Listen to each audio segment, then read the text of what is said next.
Olá, pessoal. Estamos aqui nós para darmos uma compensação para um problema que aconteceu, né? Tivemos na aula tanto de ADM quanto de info. A gravação não pegou a mesa digitalizadora, o quadro branco, e ficou só a minha voz. Então fica uma aula mais difícil de entender.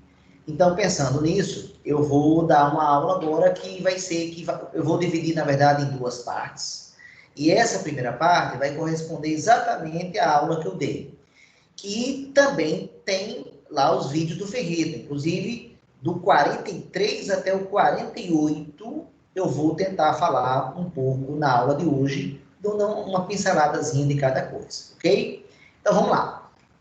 O nosso assunto é função de segundo grau, também conhecida com o nome de função quadrática.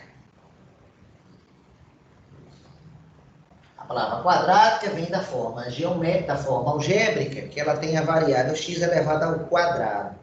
A quadrática vem de quadrado. Bem, então, a função de segundo grau é uma função que ela tem aplicação em diversas áreas de conhecimento. Física, geografia, biologia. Dando uma aplicação para física muito clara, o movimento dos corpos. Quando você tem uma pessoa, né, que você pega uma bola e arremessa uma bola aqui numa cesta de basquete, e a pessoa lança a bola, a trajetória, o caminho que essa bola faz é exatamente descrita por uma curva chamada de parábola. A parábola nada mais é do que a representação gráfica da função de segundo grau, que nós veremos na aula de hoje. Então, entender essa função é, por exemplo, ser capaz de prever o movimento dos corpos, qualquer corpo lançado. A física, o nome na física, eles são chamados de lançamento de projéteis. Na verdade, então, aqui seria o lançamento, esse que eu acabo de dar, como aqui foi inclinado, é o lançamento oblíquo. Ok? Então, só para justificar que esse assunto ele tem grande aplicação. Se você aprender aqui, a sua vida na física vai melhorar. Quando você for estudar a forma do M, R, V, né? S igual a S0 mais V0t mais AT ao quadrado sobre 2. Essa fórmula aqui nada mais é do que uma função de segundo grau também. Então, vale a pena entender. Depois eu posso dar uma aula fazendo a ligação entre as duas coisas, tá? Entre a física e a matemática. Mas nesse momento vamos fazer uma primeira apresentação do que é função de segundo grau. Bem, a sua representação algébrica, ela é dada pelo seguinte formato: y é igual a x ao quadrado mais bx mais c. Onde agora aqui nós temos três parâmetros. Nós temos aqui três parâmetros ou três coeficientes. A gente usa aqui na matemática as palavras parâmetros ou coeficientes como sinônimos. Então, já vale a pena diferenciar que as letras A, B e C são chamadas de parâmetros ou coeficientes.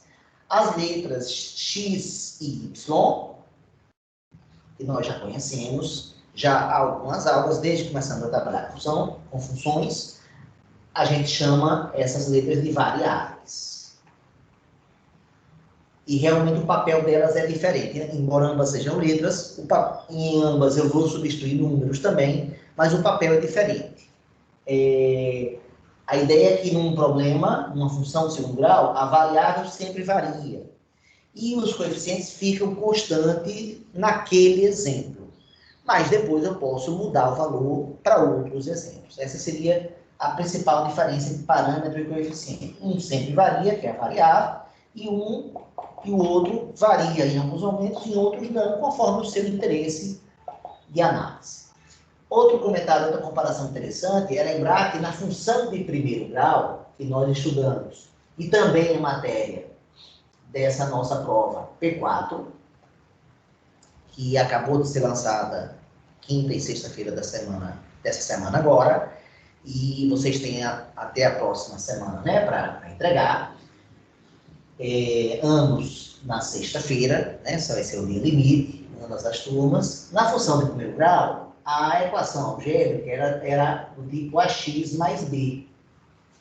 Então, lembre que só tinha dois parâmetros, dois coeficientes na função de primeiro grau.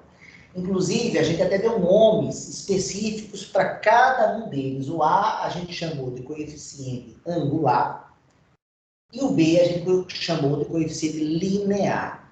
Agora, na função de segundo grau, os coeficientes A, B e C não vão ganhar nomes específicos, mas na parte 2 do vídeo que eu vou fazer, eu vou falar como o A, o B e o C afetam o gráfico da função de segundo grau, ok? Bem, então, relembrando aqui essa conexão com função de primeiro grau e destacando aqui a forma algébrica, então nós temos essa forma algébrica com três parâmetros, o A, o B e o C. E além disso, quando eu for pegar essa função daqui e for fazer o gráfico dela, for fazer a representação gráfica dessa função, na função anterior que nós estudamos, na função primeiro grau, o gráfico dava uma reta. Na hora que você marcava os pontos, lá no plano cartesiano, você marcava eles ficavam mais ou menos alinhados, e você, ao unir, fazia uma reta. Aqui não, você vai marcar os pontos, você vai unir de novo. Só que o formato não vai ser mais, não vai haver mais aquele alinhamento. E a curva não vai formar mais uma reta, vai formar uma outra curva chamada parábola. Aí alguém pergunta, professor, o que é uma parábola? Que forma geométrica é essa? Bem, a gente tem dois formatos típicos. Em função dessa equação aqui, as nossas parábolas vão ter como eixo de simetria sempre uma reta vertical. Então, você tem uma reta vertical, faz a parábola aqui com o eixo de simetria. Então, essa está aqui a primeira parábola, a parábola que a gente chama de côncava para cima.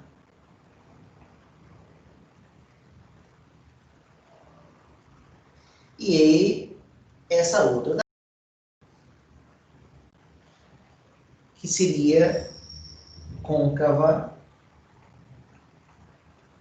para baixo.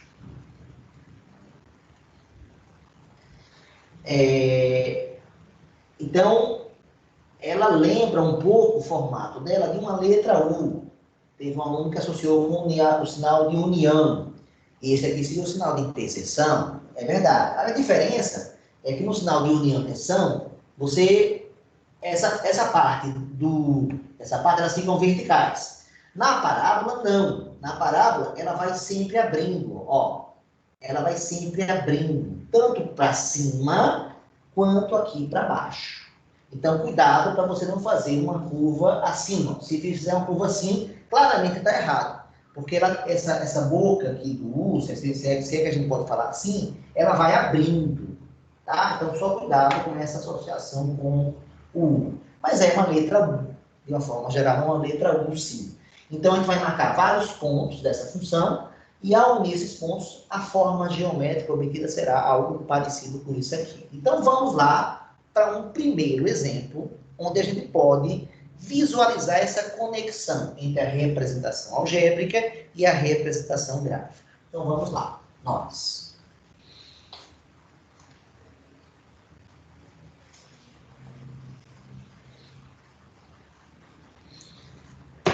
Então, o exemplo que eu vou usar é o seguinte. Eu vou pegar uma função que vai levar os reais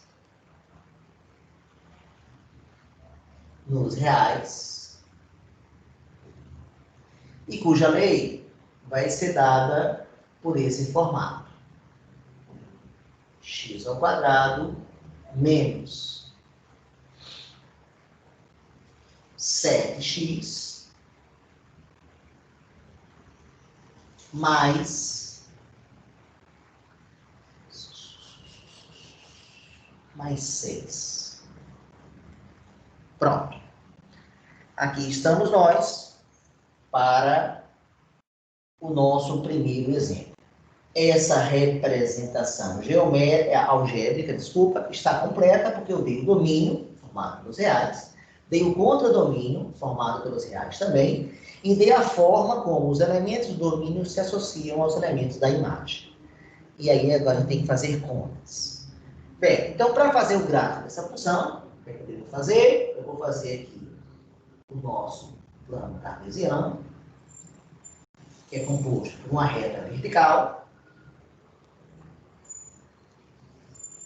e uma reta horizontal.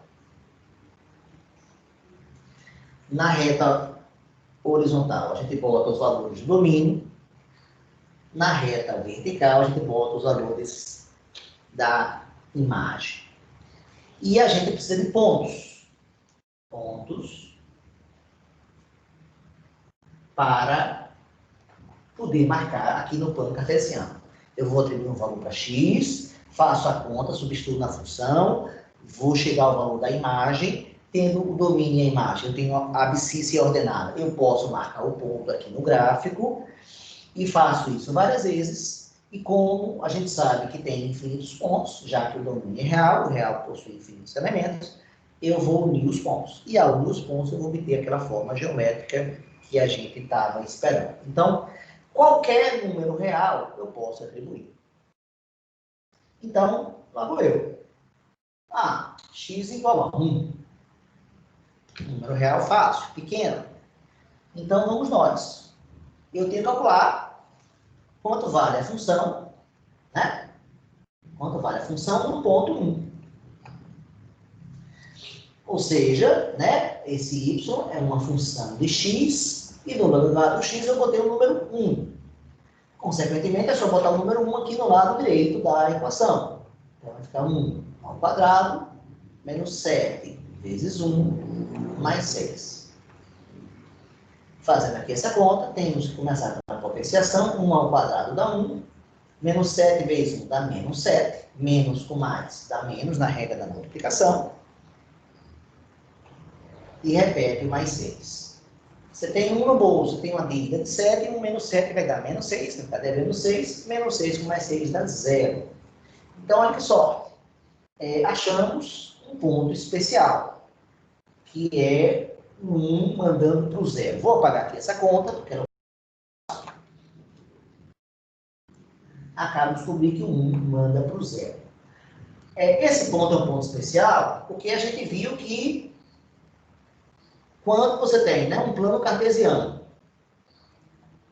e você tem um ponto em cima do eixo x, como esse ponto aqui, esse ponto tem a abscissa dada pelo valor que eu marquei, 7, e tem a ordenada 0, né? Porque, por exemplo, aqui, esse ponto aqui em cima, esse outro ponto aqui, ó, esse ponto aqui, tem a mesma abscissa 7, só que a ordenada dele, ou seja, se eu passo uma reta horizontal para lá, vai dar o 3. Aqui, se eu passo uma reta horizontal para lá, vai bater no 0. Por isso que a ordenada de um ponto do eixo x vale 0. Então, ele é um ponto especial, é o ponto que está passando em cima do eixo x. Vale comentar também que tem outro ponto especial no plano cartesiano, que é quando está em cima do eixo y. Então, se esse aqui está associado ao 7, esse aqui está associado aqui, é a origem do plano cartesiano, está associado ao 0. Então, esse ponto aqui é o ponto 0,3.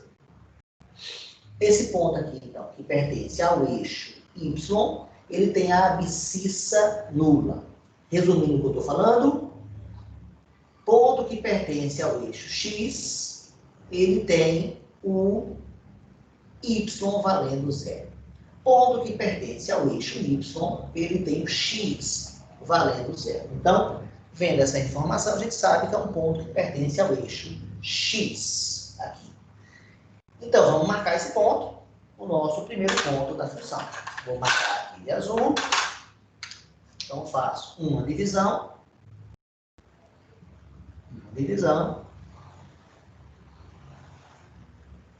E marco o nosso primeiro ponto. Tá aqui. E qual outro valor? É os que vocês quiserem. Eu vou ficar fazendo os valores de 1 para vocês verem a questão do crescimento ou decrescimento da função. Então, o vizinho do 1, 2. 2 manda para quem? Tem que calcular o f de 2. F de 2 vale 2 ao quadrado, menos 7 vezes 2, mais 6. Novamente, pego a lei e substituo o valor de x. Começo pela potenciação, 2 ao quadrado dá 4. Multiplicação de menos 7 pelo 2, menos com mais vai dar menos. 7 vezes 2, 14, mais 6. E 4 menos 14 vai dar 4 no bolso. Vida de 14, devo 10, menos 10 com mais 6, menos 4. Então, 2 manda para menos 4. Com isso, acabamos de descobrir o segundo ponto da função. Qual? O 2 mandando para o menos 4. Então, lá vou eu marcar aqui o 2. Já vou fazer aqui novas marcações. 3, 4, 5, 6, 7. Pronto. Vou aumentar aqui um pouquinho. Eu botei mais divisões aqui porque eu já desconfio que eu vou precisar de mais valores. Vocês vão ver já por quê. 2 mandou para o menos 4. Como aqui eu acho que botei valores maiores, eu vou botar uma divisão menor. Então, vou botar menos 1 aqui, menos 2, menos 3, menos 4. Nota que eu tenho que ser coerente. A distância que eu botei no x, eu tenho que botar sempre a partir de agora. Do outro lado, tenho que botar essa distância aqui, tem que ser igualzinha para cá. Mais ou menos. Menos 1. Essa aqui igualzinha. Menos 2. Menos 3. E assim por diante. Tá? Então, tenho que ser coerente aqui com o processo. 2, 3, 4, 5, 6, 7. Pronto. Então, 2 mandando para o menos 4, nós temos esse ponto aqui. Então, esse foi o primeiro, esse agora é o segundo. Continuando a minha sequência de 3 em 3, então veja que nesse momento a função caiu, né? Ó, de 1 para 2 eu aumentei o x e o y diminuiu de 0 para menos 4. Nesse momento, eu classificaria a função como sendo decrescente, nesse trecho. Vamos ver se esse decrescimento vai permanecer. 3 agora. Tem que calcular o f de 3. Então, fica 3 ao quadrado, menos 7 vezes 3, mais 6. 3 ao quadrado, começando pela potenciação, a gente sabe que dá 9. Menos 7 vezes 3, 21, mais 6. 9 mais 6... ambos positivos, dá 15. 15 menos 21 vai dar menos 6. Então, menos 3 manda para o menos 6. Então, está aqui o menos 5, está aqui o menos 6. 3 manda para o menos 6. E com isso temos o terceiro ponto. Com esse terceiro ponto, a gente já pode observar uma coisa, que é esses 3 pontos aqui não estão alinhados. Já dá para ter certeza que essa função, então, não é função de primeiro grau. Porque função de primeiro grau, o gráfico teria que dar uma reta. E é impossível passar uma reta que contém esses 3 pontos. Então, o desalinhamento já é possível de ver agora. Quando marcar mais pontos, você vai ficar mais claro ainda esse desalinhamento. Agora eu vou para o x igual a 4. 4 manda para quem? Lá vou eu calcular f de 4. Quanto é que dá? 4 ao quadrado menos 7 vezes 4 mais 6. Começando pela potenciação, novamente, porque ela tem prioridade. A gente sabe que radiciação e potenciação vem em primeiro lugar, multiplicação e divisão em segundo lugar, e adição e subtração em último lugar, na ordem das operações. Então, 4 ao quadrado dá 16, 7 vezes 4, menos com mais vai dar menos, vai dar 28, mais 6. 16 mais 6 dá 22, e 22 menos 28, se eu tenho 22 no bolso, eu tenho 28, vai sobrar 6 de novo. Olha que engraçado. A função vinha caindo, vinha decrescendo, e olhando assim para esses dois casos, fica parecendo que está constante a função. Por quê? Porque no 3 valia 6, e no 4 continua valendo 6. Então, como se a função não tivesse decrescido aqui.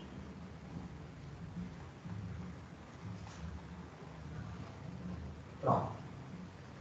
Quarto ponto, marcado. Estava caindo, agora apareceu ficar constante. Vamos para o próximo valor. 1, 2, 3, 4, vamos para o 5. Acontece agora no 5. Tem que calcular o F de 5. Então, quanto vale F de 5? 5 ao quadrado menos 7 vezes 5 mais 6. 5 ao quadrado dá 25. Menos com mais, menos 7 vezes 5, 35, mais 6. 25 menos 35 vai dar menos 10. Menos 10 mais 6 vai dar menos 4. Opa, um valor que também já tinha dado no domínio 2. E o 5, então, também manda para o menos 4. E com isso, a gente observa o quinto ponto da função. E agora uma novidade, que ela vinha decrescendo, decrescendo, decrescendo, ficou constante aqui e agora começou a crescer. Uma reta, ela não tem esse comportamento duplo. Uma reta, ou ela só cresce, ou ela só decresce. Uma terceira opção, ou ela fica sempre constante. Ela não tem comportamento único. A parábola, a função de segundo grau, não. Olha o que está acontecendo. Ela decresceu, parece ter ficado constante, depois vai ver se ficou mesmo, e crescer, e agora começou a crescer. Vamos para mais um valor aqui, 6. Não sei se estão percebendo, está rolando uma certa simetria aqui, né? Já dá meio que para adivinhar o que vai acontecer agora. Qual é o valor para quem manda o 6? Em outras palavras, quanto vale f de 6? F de 6 vale 6 ao quadrado menos 7 vezes 6 mais 6.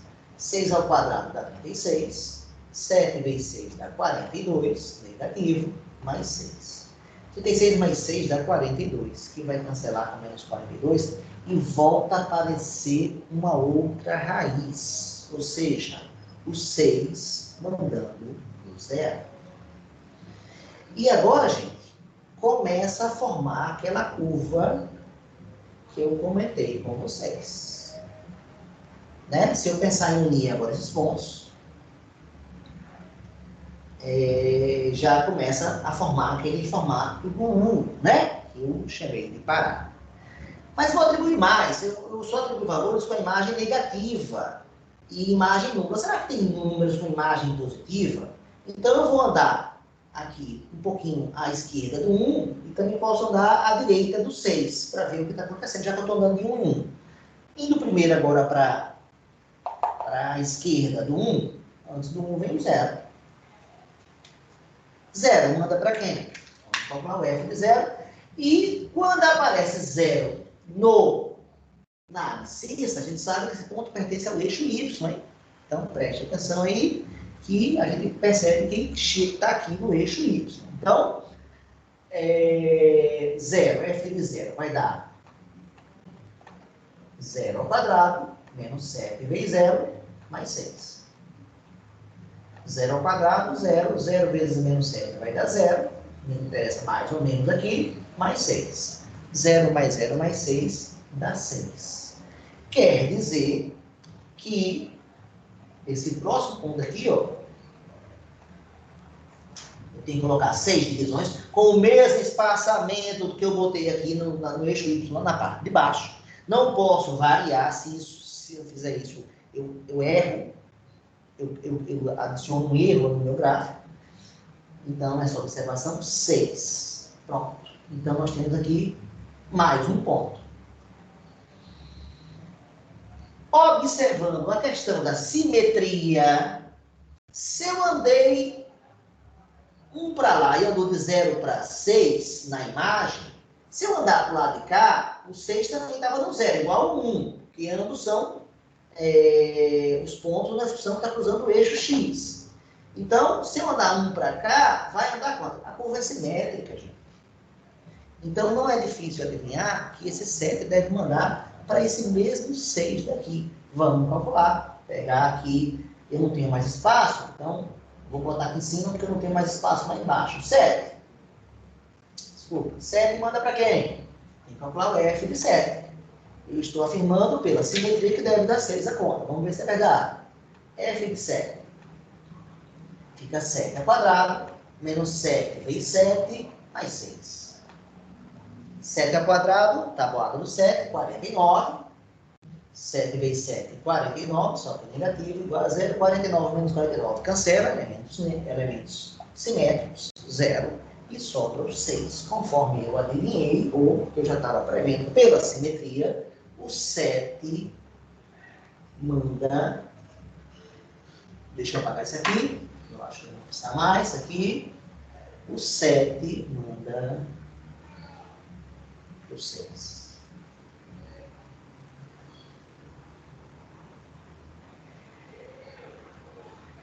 Gente, 1, 2, 3, 4, 5, 6, 7, 8 pontos. Eu posso atribuir quantos pontos quiser. Por questão aqui de fidelidade, eu só atribuí valores positivos ao domínio, de 0 a 7. Agora, os reais incluem os negativos.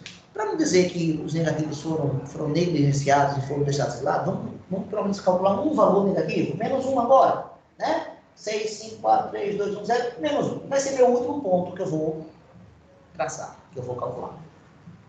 Para isso, eu preciso calcular f de menos 1. Eu vou fazer questão de fazer essa conta aqui, né? Para que vocês tenham bastante atenção. Quando você bota número negativo, você tem que ter cuidado com a regra de sinais dos números negativos, das operações. Quem tem dúvidas sobre isso, tem um momento agora muito importante e decisivo para dizer, agora eu vou aprender. Porque precisa que aprenda nesse momento. Então, vamos lá. Substituindo o menos 1 no lugar do x, vai ficar menos 1 ao quadrado. Tenho que botar parênteses, porque quem está elevado ao quadrado é o x, e o x vale menos 1. Então, o menos também está elevado, né? É ele. Menos 7 vezes menos 1. Tenho que botar parênteses, porque não pode ficar o sinal de multiplicação e menos juntos. Não pode ter dois sinais seguidos na matemática, não admite essa forma de escrever. E repito 6. Fazendo aqui as contas, menos 1 ao quadrado, o que é menos 1 ao quadrado? É o número menos 1 multiplicado por ele mesmo, menos 1. E menos com menos na multiplicação vai dar mais. Então, também dá. Menos 7 com menos 1, menos com menos a multiplicação também dá mais. 7 vezes 1, 7, mais 6. 1 vezes 7, 1 mais 7, 8, 8 mais 6, 14. Então, acabo de descobrir, o menos 1 anda por 14. Eu já vou ter dificuldade de marcar esse ponto, mas eu vou me esforçar um pouquinho aqui e vou tentar marcar. Vou apagar isso aqui, ó. Vou aumentar o eixo Y aqui mais para cima. E vou marcar. Lembrando que a nossa função é uma função que vai de R em R e cuja lei é dada por x ao quadrado menos 7x mais 6. Então, 14 divisões. Lá vamos nós fazer as 14 divisões. Já temos 6, 7, 8, 9, 10, 11, 12, 13, 14. Né? A variável y agora eu aumentei até 14. Eu tinha espaço aqui no quadro. Se eu tivesse que botar o 14 aqui para baixo, eu já não teria quadro para fazer mais. Então, eu tenho que ver a limitação da divisão que eu escolhi. Por isso que é legal fazer no computador, né? Em qualquer programa que permita essa mudança de distância aqui, que aí você ajusta para a sua tela. Bem, então fazendo o ponto menos 1 mandando para 14.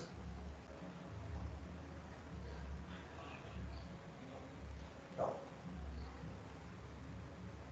E aí temos o oitavo, ou nono. 3, 4, 5, 6, 7, 8. Temos o nono ponto dessa função. Gente, calculei 9 pontos. Tudo isso para perceber que tem uma forma geométrica associada a esses pontos. Como entre o 3 e o 4 existem infinitos números reais, eu poderia ter feito aqui vários pontos entre 3 e 4. Por exemplo, eu poderia ter colocado aqui 3,1 e fazia a conta com 3,1. É claro que vai dar mais trabalho, mas é legal que a gente perceba que esse ponto existe. Então, a forma de resolver esse problema, e não precisar passar todos ao mesmo tempo, é unir esses pontos. Então, lá vou eu unir os pontos para formar a curva que a gente esperava. Então, vamos nós. Não gostei do que eu fiz, vou fazer. Ainda também não gostei.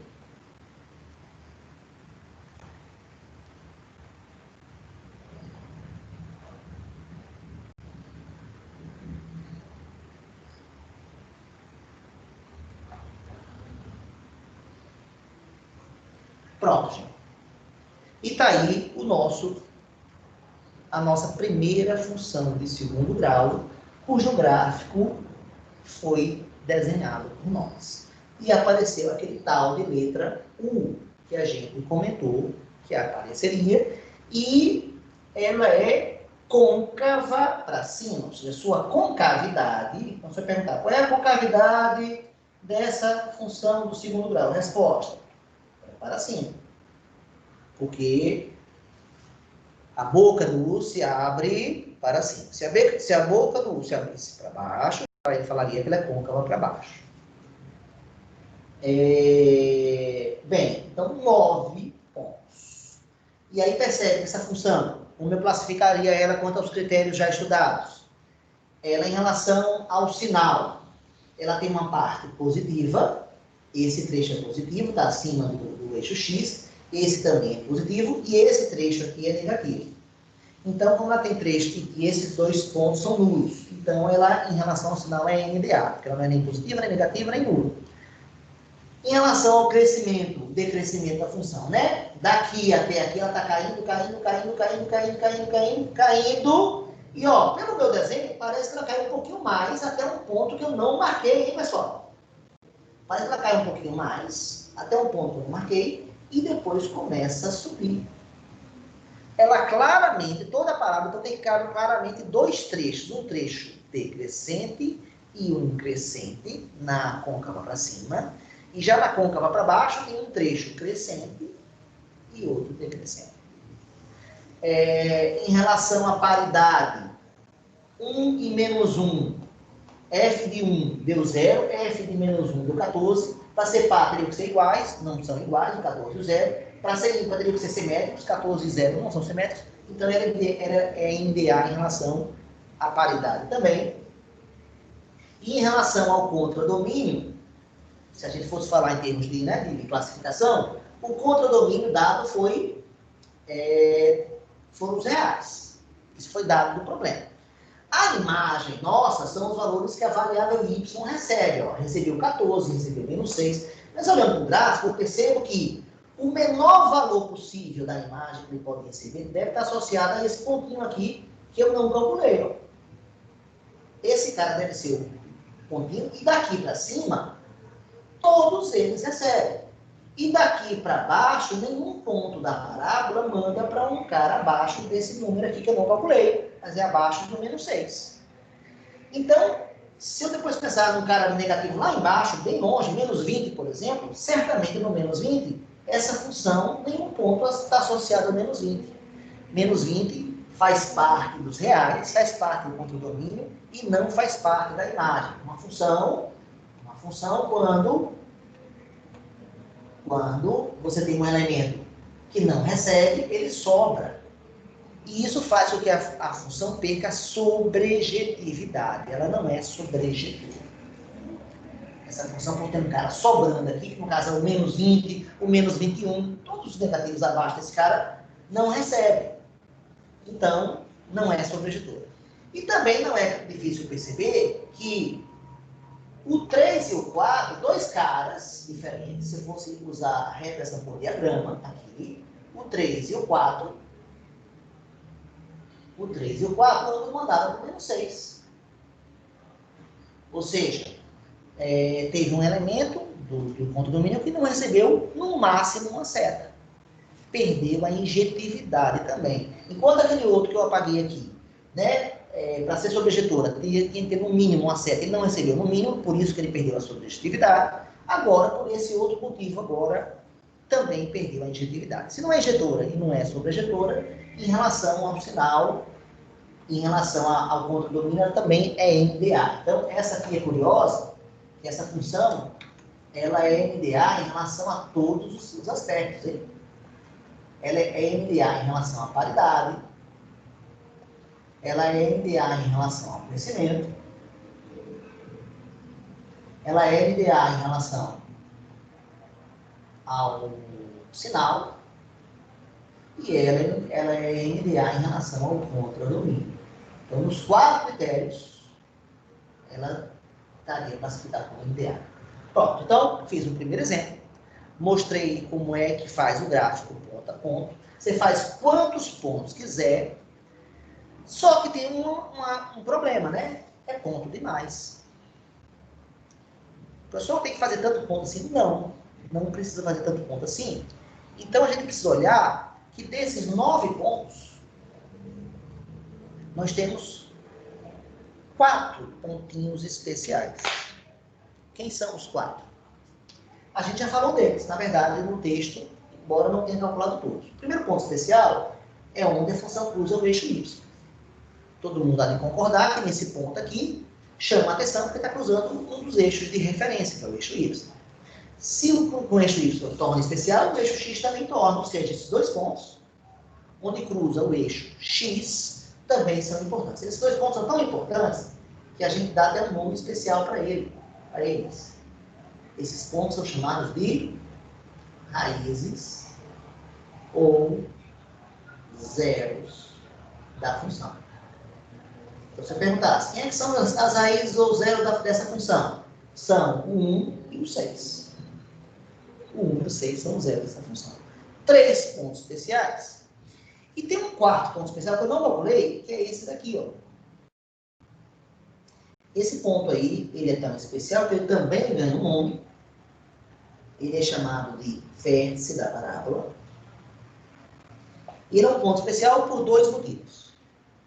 Primeiro motivo, eu posso pensar num eixo de simetria, uma reta vertical aqui, que divide essa parábola em 2 pedaços iguais. Se a parábola fosse um cordão, e eu chegasse com uma tesoura e cortasse esse cordão exatamente no ponto do vértice, eu vou dividir esse cordão em 2 pedaços iguais.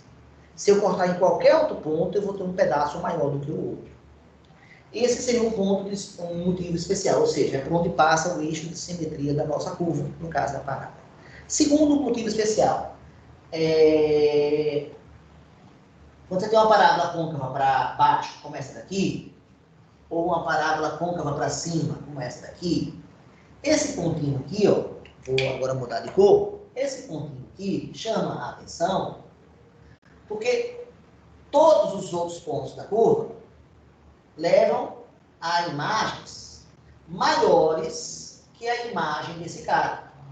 Então, esse ponto aqui, a gente chama esse aqui de ponto de mínimo da função. Já essa outra aqui, nós temos um pontinho no vértice, que leva a essa imagem daqui, associada. Não interessa nem qual é o número, eu só preciso visualizar que em qualquer outro ponto da parábola que eu fizer, qualquer outro, vai ter uma imagem menor do que essa, seja nesse ramo, seja nesse aqui. vai ter uma imagem menor do que esse valor aqui. Então, esse valor aqui é o y máximo da função, enquanto esse daqui é o y mínimo da função. Então, eu chamo esse ponto de mínimo, eu chamo esse ponto de máximo da função. Então, vai ter problemas mais adiante, onde ele vai dar uma função representando uma coisa no mundo real e vai perguntar qual é o maior valor dessa função. Na verdade, ele vai estar perguntando. É uma parábola côncava para baixo que ele deu e ele quer saber o vértice dessa parábola. Ou qual é o ponto de mínimo dessa função? Então, é novamente uma função de segundo grau e ele agora quer saber o ponto mais baixo da função. Bem, feito esse comentário, que existem 4 pontos especiais, eu vou fazer um segundo exemplo. E nesse segundo exemplo, eu vou só calcular os pontos especiais. Não vou mais fazer essa festa de pontos. Tá ok? Então, vamos nós lá para esse próximo exemplo. Vou apagar aqui o nosso quadro. Então, está gravado. Você pode rever, então, se tiver alguma dúvida dele.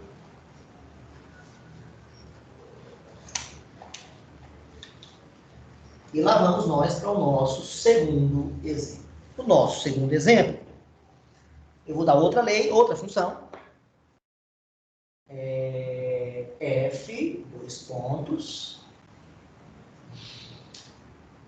Novamente, de reais em reais. Novamente, de reais em reais. A lei vai ser essa daqui. Menos x ao quadrado mais menos x ao quadrado mais 3x menos 2. Tá bom isso? Não. Vou botar aqui 3. Vou botar aqui 4. Pronto.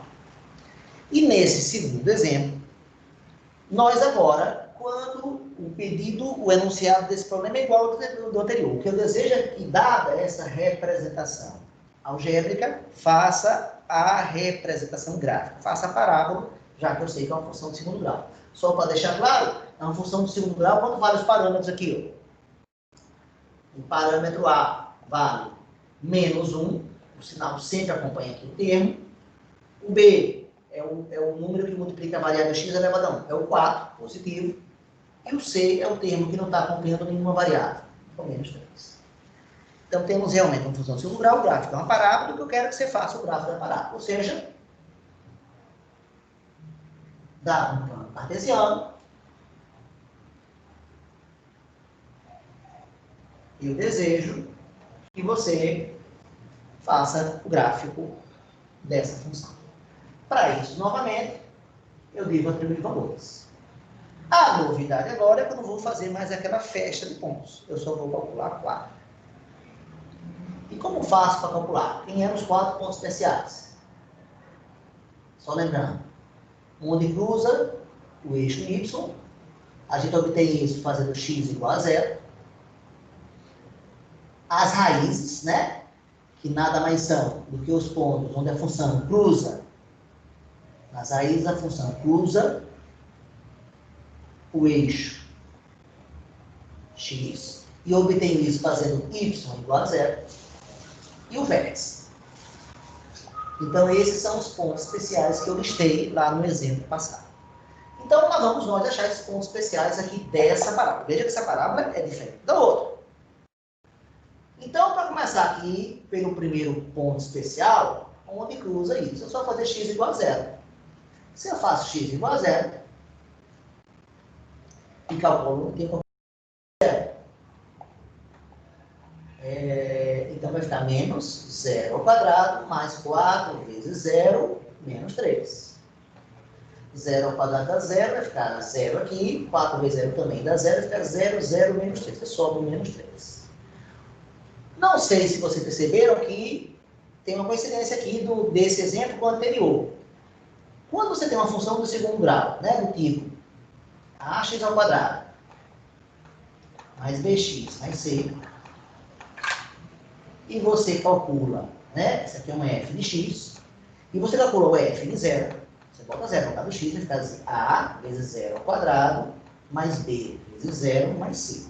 0 ao quadrado dá 0, 0 vezes a dá 0. b vezes 0 também dá 0. 0 mais c, quer dizer que sempre vai dar o valor do c. C menos 3, imagem menos 3. Então, essa observação, vejam lá, voltem no vídeo anterior, se não entendeu o que eu falei agora, e veja que lá o 0 mandou também para o valor do C. Eu acho que lá o C era 6, né? Então, lá o 0 mandou por 6. Aqui o 0 mandou por menos 3, porque o 0 sempre manda por C. Né? Estamos falando aqui desse ponto, 0C, sempre aqui associado a esse cruzamento com o eixo Y. Pronto, primeiro ponto colocado. Agora vamos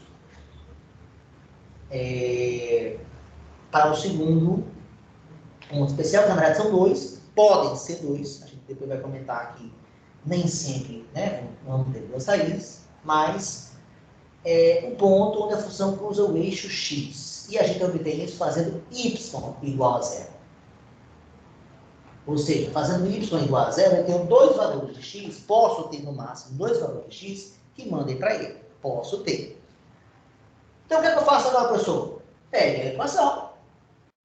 E no lugar, a equação ela tinha duas variáveis, y e x, e no lugar do y, da variável y, bote zero. Ao fazer isso aqui, nós teremos 0 igual a menos x ao quadrado mais 4x menos 3.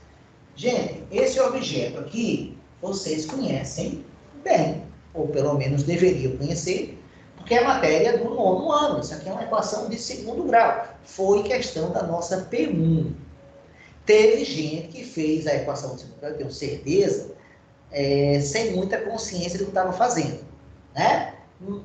Então, por isso que veja como é chato copiar as coisas. A gente copia as coisas e não aprende. Mas vamos dar uma revisada agora como é que resolve a equação de 2º grau. E outra coisa interessante é que a equação de 2º grau é um dos assuntos do campo. Eu acho que é matemática 2, se eu não estiver enganado, inclusive é o menor tópico de todos. Então, quem não sabe resolver a equação de 2º grau, esse é o momento de aprender. Temos que aprender. Se 0 é igual a esse termo todo do segundo membro, quer dizer que esse termo todo do segundo membro também é igual a 0. Eu posso escrever do lado de cá ou do lado de cá. Vocês estão mais acostumados a escrever o 0 aqui, né? Mas o que é fundamental é que tenha igualdade, para perceber que é a equação. Para ter equação, tem que ter o sinal de igualdade. Então, escrevendo aqui bem centralizado, menos x ao quadrado, mais 4x, menos 3, e no lugar do y eu botei o 0. Com isso, eu tenho uma equação do 2º grau. Como resolve? Essa é uma equação completa. Nos exemplos que eu dei na aula, que a gente não tem agora como resgatar, pelo menos visualmente, só oralmente, tem, porque a aula você pode baixar lá e ver, mas as equações eram incompletas. As equações são incompletas quando B ou C valem zeros. Zero. Na equação incompleta, tem jeito mais rápido. Para quem, falando de maneira bem simplificada, toda vez que o B vale zero, você pode resolver a equação simplesmente isolando a variável, isolar x. E quando C vale zero, você pode resolver a equação de 2º grau colocando em evidência. Tá? Então, eu acho que eu dei para vocês um exemplo de C era zero na aula, se não estiver enganado. Então, você coloca em evidência, faz o truque da multiplicação, né? Dois números dando multiplicação zero e quebra em duas equações de 1º grau. Bem, mas não é o nosso caso aqui. Nesse momento, nós temos uma equação completa. Então, eu vou usar a fórmula geral, que chama indevidamente de fórmula de Bhaskara, já que não foi Bhaskara que fez.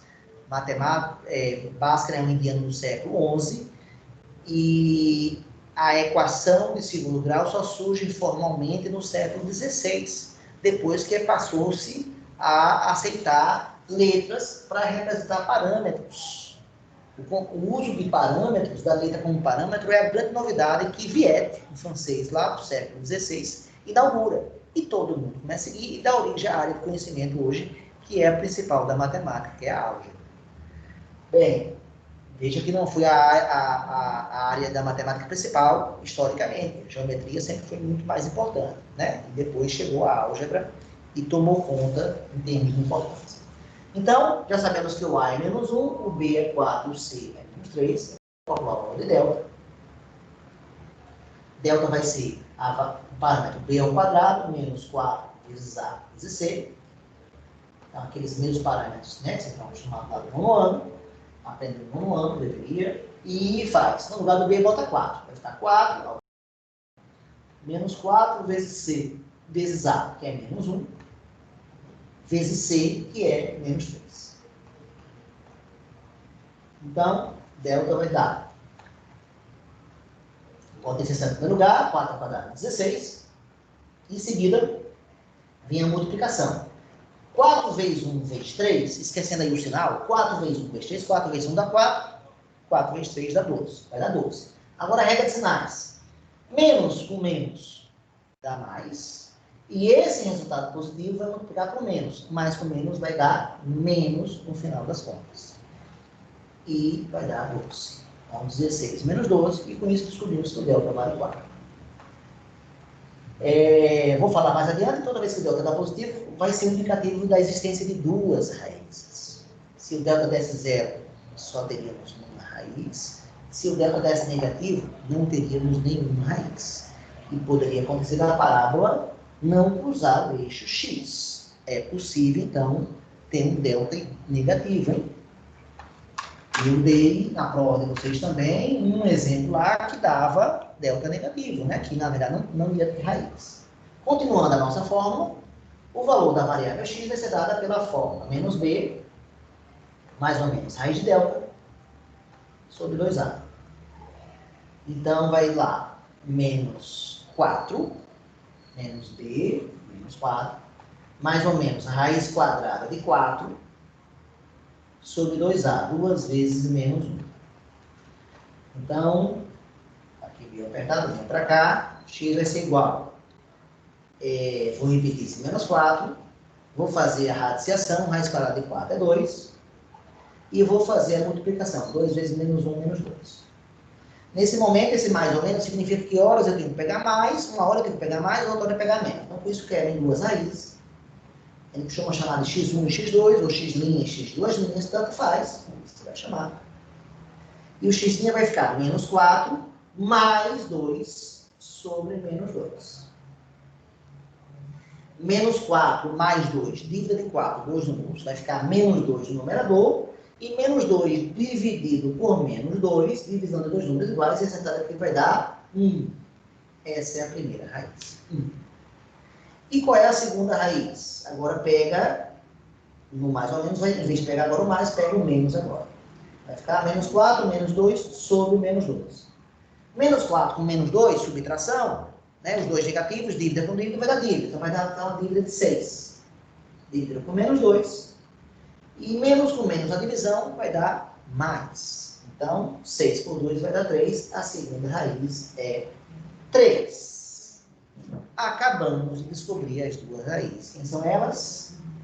1 e 3. E com isso podemos marcar já. Depois eu vou marcar todos eles. Mas essa é a maneira de achar as raízes de uma função de segundo grau. Resumidamente, como se acha, professor, as raízes de uma função de segundo grau? Você iguala o y a zero, porque você quer achar onde a função cruza o eixo x, você iguala o y a zero. Ao substituir no lugar do y zero, você gera uma equação do segundo grau com apenas uma variável, a variável x, e vai resolver a equação do segundo grau pelo método que você aprendeu lá no nono ano. E a fórmula geral é a mais usada, embora existam outras formas de resolver. E aí você aplica e calcula as raízes. E pode acontecer, se o delta é negativo, quando você for fazer a raiz quadrada de um número negativo, que isso não é possível, do ponto de vista, usando o universo dos reais, não é possível, então você não encontra raiz nenhuma. O que na prática significaria que a parábola não cruza o eixo x. Isso é possível. O eixo y, não. O eixo y, a parábola sempre vai cruzar. Porque sempre que você botar zero aqui, no x, vai sobrar o c, sempre. Então, aqui não tem problema, mas para achar onde cruza o eixo X, pode ter casos onde você não encontra esses números. Apagando aqui as nossas contas. Apagando aqui as nossas contas.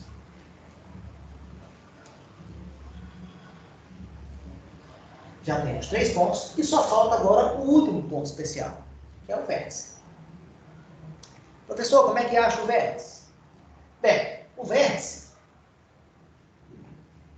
ele é um ponto aqui, assim, e como qualquer ponto da função, ele tem uma abscissa, que eu vou chamar de x do vértice, e ele tem uma ordenada, que eu vou chamar de y do vértice. Eu botei esse Vzinho aqui para significar abreviar a palavra vértice. E aí existe fórmula para calcular esse x do vértice, esse y do vértice.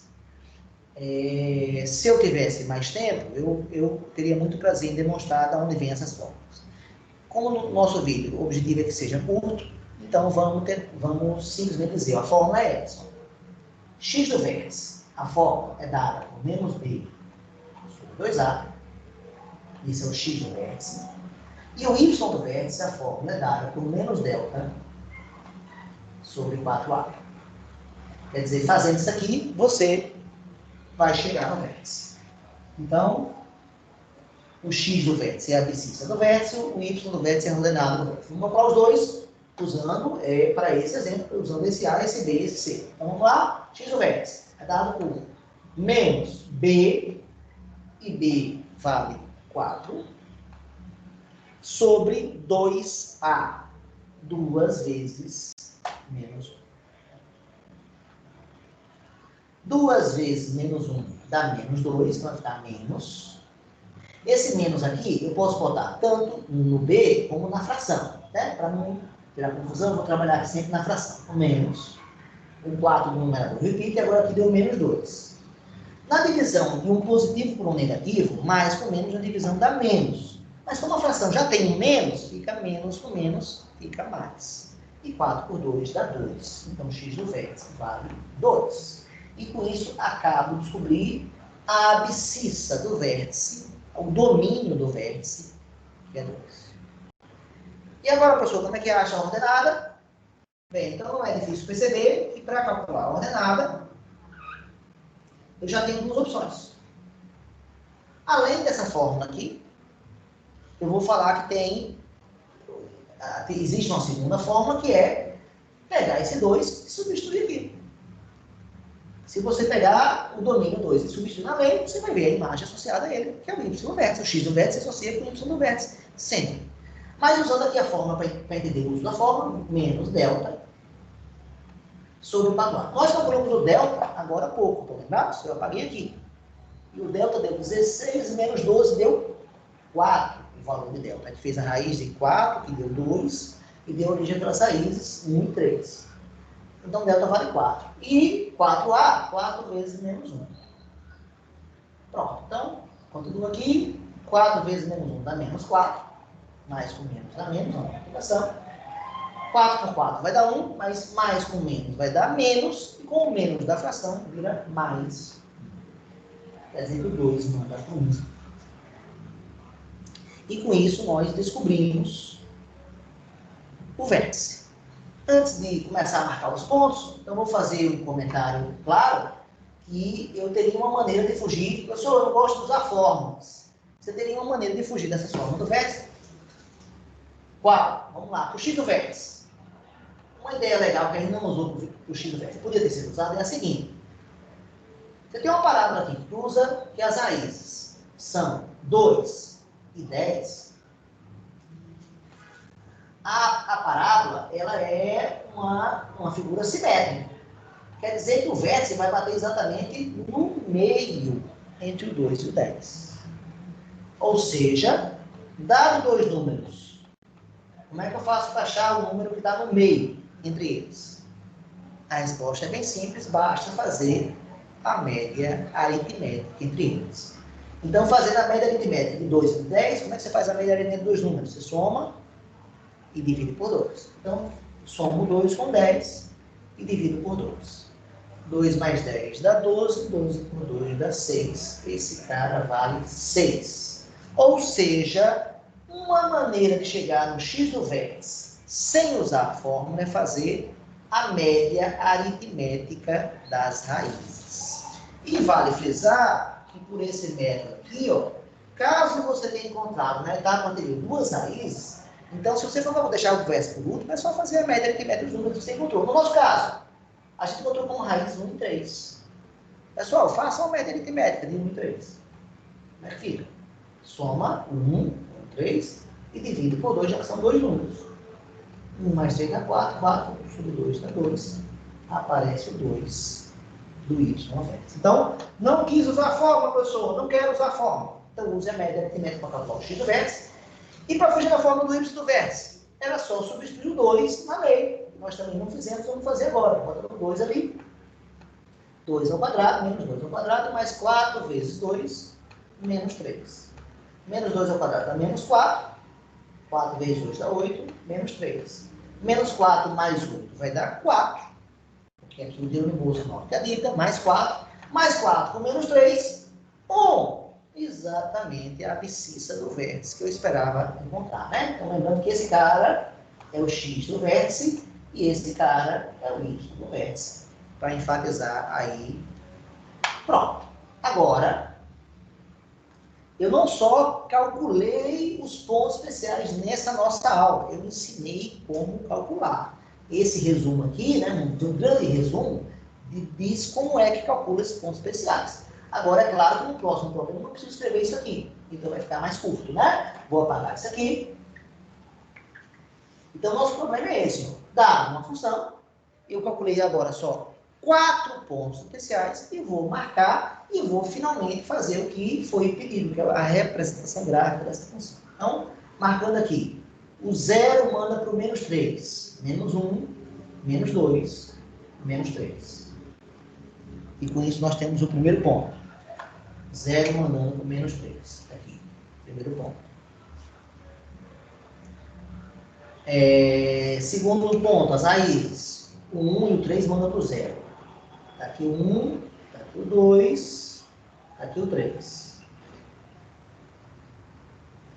E o 1 e o 3, ambos mandam para o 0. E o terceiro e último ponto, o vértice. O 2 vai mandar para o 1. O 1 está aqui, o 2 está aqui. Então, nos pontos inclusos os eixos não preciso fazer linhas auxiliares, mas qualquer outro ponto eu preciso. Então, aqui, e com isso marco os nossos pontos. Então, temos aqui, não sei se está meio claro, acho que eu vou fazer então de vermelho, para destacar mais, acho que o vermelho vai ficar mais claro. Ó, no primeiro, no segundo e no terceiro ponto. Então, aqui os pontos vermelhos. Dá para perceber, então, que esses pontos começam a formar aquele formato que a gente imaginava e já sabia que tinha que obter, que era a parábola. A novidade agora é que o U aqui vai estar de cabeça para baixo. Então, ao unir os pontos, e só posso fazer isso porque o domínio é real, ao unir esses pontos, aí é claro que eu posso prolongar, porque tem o menos 1, menos 2, menos 3, prolongo para cá e prolongo para cá com simetria. Não vou chegar aqui e fazer uma coisa assim, né? Ó, que aí perde a simetria, claro que não. Então, com a ideia clara de simetria, está aí o esboço do gráfico dessa função de segundo grau. Então, fizemos o nosso objetivo, que era, dada a representação algébrica, achar a representação gráfica usando os 4 pontos especiais da parábola, que são onde cruza y, esse daqui, no caso menos 3, que sempre vai coincidir com C, onde cruza x, que são as raízes, que nesse caso as raízes foram 1 e 3, mas pode ter problema que só tenha uma raiz, pode ter problema que não tenha raiz, então isso vocês devem fazer outros exemplos para verificar o que eu estou falando. E finalmente o vértice, aquele pontozinho especial, por onde passa o eixo de simetria da parábola, e no caso aqui é um ponto de máximo da função. Bem, pessoal, então com isso a gente termina a parte 1, a nossa primeira aula.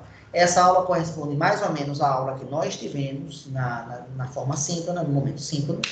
E agora eu vou fazer a segunda parte dessa aula para falar um pouquinho sobre os significados do A, do B e do C, do ponto de vista gráfico, para que servem, e também fazer o estudo do sinal da função. Então, vou pedir essas duas coisas, o estudo do sinal da função e o significado dos parâmetros. Na P4 tem questão envolvendo estudo do sinal. Então, espero ter ajudado vocês aí nesse processo e virá logo em seguida a continuação desse vídeo, tá? Um grande abraço, valeu, galera, e eu vou interromper aqui a nossa gravação. Pronto.